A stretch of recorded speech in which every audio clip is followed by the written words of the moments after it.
for watching Afternoon Live. From natural disasters to violence and public health crises, kids these days are often being exposed to tragic events that can feel confusing and scary. So here with tips to help children navigate these situations, we welcome back personal growth strategist and author of Build Your Village, Florence Ann Romano. It's so nice to see you. Hi, my friend. Great to be with you. So kids come home with really tough questions sometimes, and as parents and caregivers, maybe we panic because we're not sure where to start with these conversations.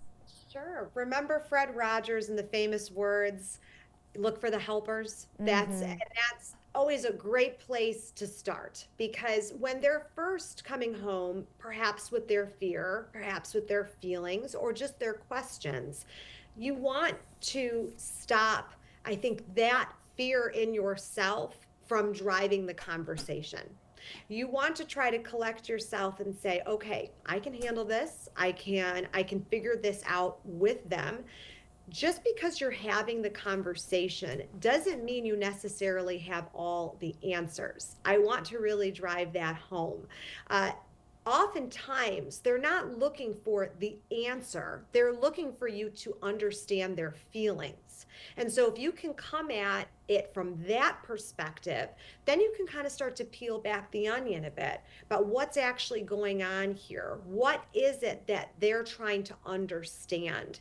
So you might be kind of putting out a few fires at the same time, it feels, but I want the parent or the caretaker to feel empowered to know that you don't have to have the perfect response in order to be able to encourage your child in that moment. That's a great way to look at it and approach things, and then kind of figuring out what is age appropriate or developmentally appropriate for how we speak about things with them.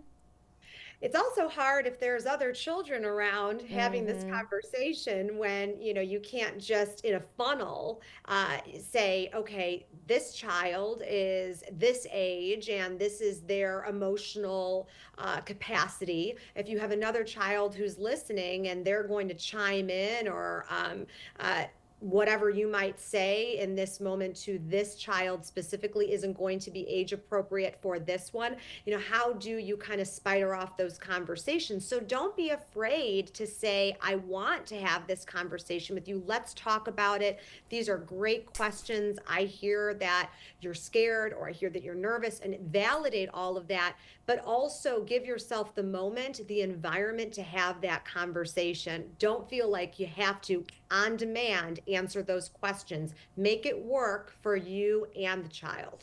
That makes a lot of sense. And what about setting the example in ourselves in terms of how we take in and consume information? Like, I know a lot of us tend to see something that we don't like in our feed or on TV and maybe have a big reaction when we're not really sure of who's listening or watching. And kids pick up on everything that we do.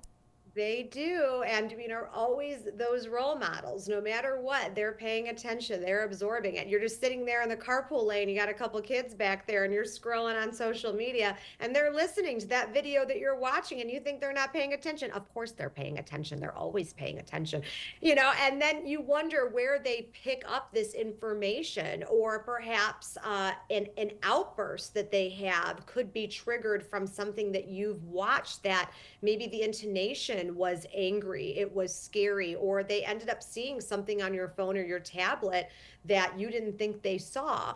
So just kind of illustrating how this moment can transpire when, of course, you're not meaning for that to happen, but it does sometimes by accident. And so being intentional, being meaningful when you are digesting that content that perhaps is not appropriate for the eyes and ears of a child. Give yourself those boundaries too, that maybe you shouldn't always have the news going 24/7.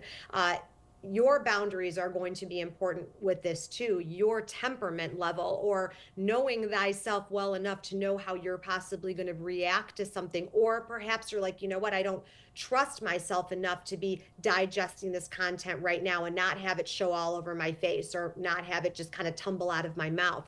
So I'm asking for accountability here, I think, too, with caretakers and adults when it comes to having that content readily available. We're almost out of time, but I want to ask you quickly as well about just focusing on what we have control over. I always think that's a good reminder for us, but passing that along to kids, that's something that they can really understand and hopefully hold on to as well. I always have to remind myself that as an adult, Yeah. like control your controllables. And that's a conversation to have with your kids too. And a way to control something when you feel out of control or scared is through philanthropy.